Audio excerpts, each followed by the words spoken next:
Противно на скоро излязлата статистика, младите в България съвсем не са най-мързеливите в Европа. Освен на работа или стаж през лятото, все повече младежи намират време за да работят като доброволци. Ето какво разказаха пред камерата на БНТ 4 момичета, които са част от доброволческа група, която вече 2 години се грижи за столицата ни.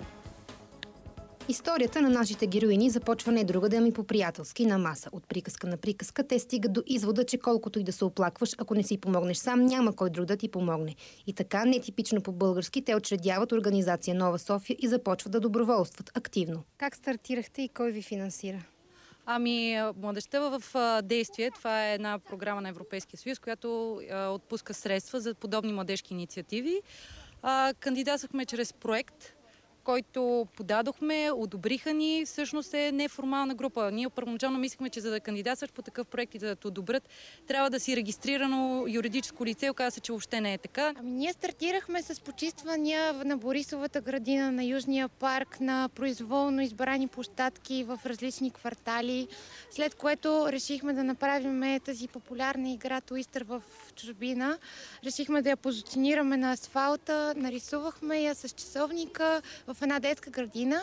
В момента пишеме проект, за да я финансират във всички детски градини в София, за да може децата все пак по някакъв начин да се социализират.